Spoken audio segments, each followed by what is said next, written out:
Hi, welcome back to another episode of the Million Dollar Fast Track, where Barron's Top 100 advisor Erin Botsford helps advisors answer their most pressing questions.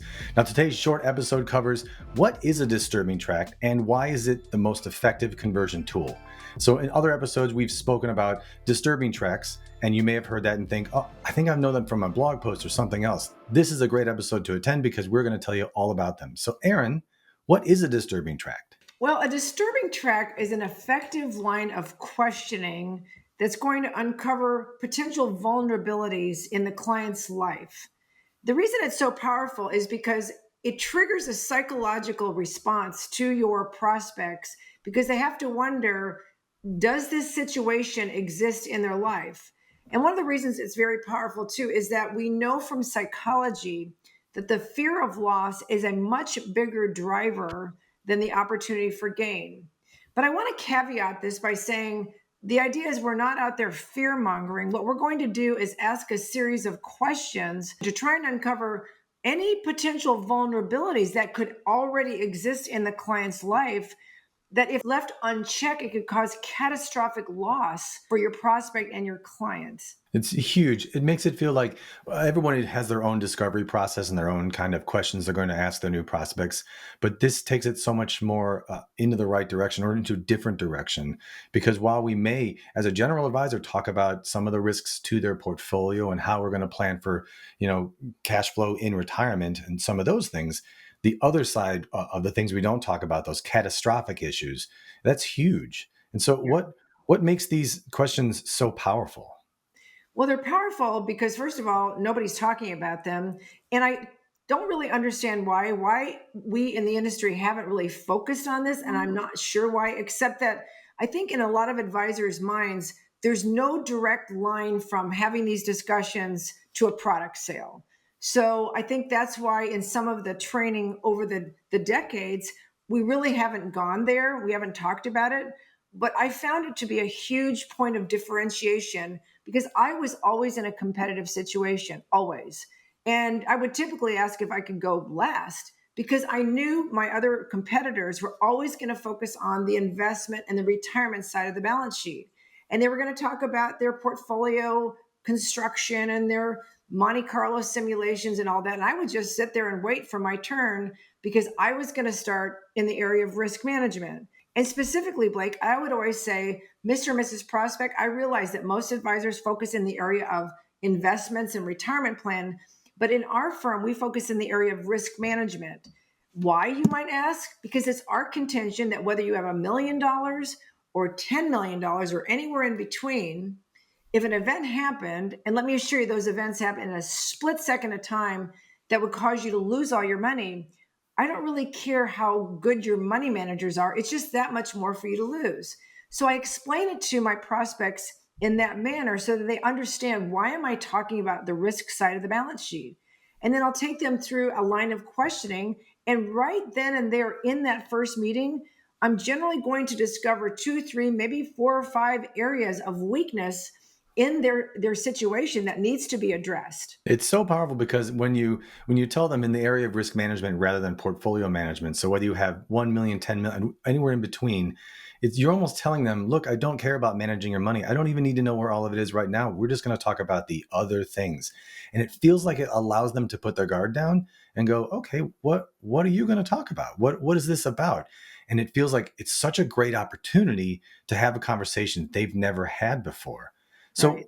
can you give an example of a disturbing track, kind of in a short version? What would it look like to have a conversation, and what could that pan out to look like? Right. Well, before I do that, what I'd like to do is talk about the next part of what I say is that I always point, I'll draw a L with a circle around it. I say, Mr. and Mrs. Prospect, by virtue of the fact that you're sitting here, you have a great life going on. You're well on your way to having a nice, comfortable, wonderful retirement or whatever your goals are. But life has a way of throwing little barbs at us, and I call those risks. And think about it. When it comes to a risk, what you want to be able to do is identify, are there any risks out there that could come along and ruin your day? We typically call them train wrecks. What could come along and disrupt your plans for a nice, comfortable, wonderful retirement or whatever your goals are? Because when it comes to risk, we want to be able to quantify the risk because we always want to ask ourselves the question, okay, we get that this risk exists. Sometimes it might be, Blake, that they have parents in their 70s or 80s who are living on Social Security. Well, what might a risk be for them? Well, if your clients or your prospects sitting in front of you are wealthy, oftentimes the risk comes back to them when mom or dad needs to be put in a nursing home. That who's going to pay for that? Mom and dad are living in Social Security. So we want to address that specific risk because we want to be able to do one of two things. One, with a risk, you quantify the risk. And you always ask yourself the question, what would it take to make that risk go away? Because sometimes, Blake, not all risks are legal obligations. Sometimes they're moral obligations. Like, yes, I became very successful. And if something happened to my parents, of course, I want them to have the best health care or the best nursing home or something like that. And so we want to add that into the plan. So, assuming you care about your parents, would we want to make provisions to be sure that they will be able to afford the best nursing home care? Or do you want to make provisions to bring them into your home? In either case, it's going to cost money. Let's identify, let's quantify what that cost is going to be and make a plan around it. So having discussions about long-term care on moms and dads, maybe your brothers and sisters, and certainly the people sitting in front of you would be one of about 26 disturbing tracks that you would want to go down that line of questioning. I love that. And I remember in a previous conversation that I've had with you when we talk about, some of the examples of clients you've worked with who just weren't aware of what was going on. And if they knew what they could do, they would have easily added term life insurance to their kids. They would have easily added this, that, and the other. They weren't aware of that. And so that was one of those pivotal moments that changed you and how you operated in your business. So what are some of the opportunities or sort of low-hanging fruit for advisors just learning about these disturbing tracks that they could maybe start implementing into their practice? Well, Blake, you mentioned one, and that is I go back to a client I had, Mike and Dee, and they were going to retire. They had plenty of money. And back in the day, all I did was invest money and plan for the retirement. I kind of knew they had some children, maybe, or I kind of knew they had some grandchildren, but I never really asked about them. It was kind of outside the scope of what I was doing way, way back in the day. We invested their money and they were going to go travel internationally. And about 5 weeks later, I get a call that their oldest son, age 41, had died of a massive heart attack while washing his car in the driveway. He left a stay-at-home mom of 4 children. He had 4 little kids. He had a huge mortgage. He had borrowed $800,000 to start a business, and he had no life insurance. Now that became my client's problem. Of course, as you would imagine, my clients, all their retirement plans got completely decimated, and my clients became the primary caregivers for their 4 grandchildren. Now, a lot of that could have been alleviated. I couldn't have prevented the young man from having a heart attack in the driveway, but by having asked a few questions about their children, I found out later on they had 4 grown adult children and 4 daughter-in-laws or son-in-laws. They had 11 grandchildren. So a few more questions. My clients had the wherewithal. They could have put term life insurance on all of their adult children and their spouses. And those are the kind of things, talk about low-hanging fruit. For anybody listening to this recording, at least go back to your existing clients. If they have grown adult children, most times those grown adult children, all of their life insurance is provided by their employer. What happens if they get laid off?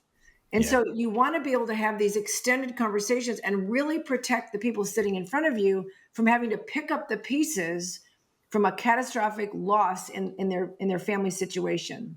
Yeah, as a fiduciary, as a good advisor, as someone who wants to be the go-to for all of your clients, because you love your clients and you want your clients to love you back.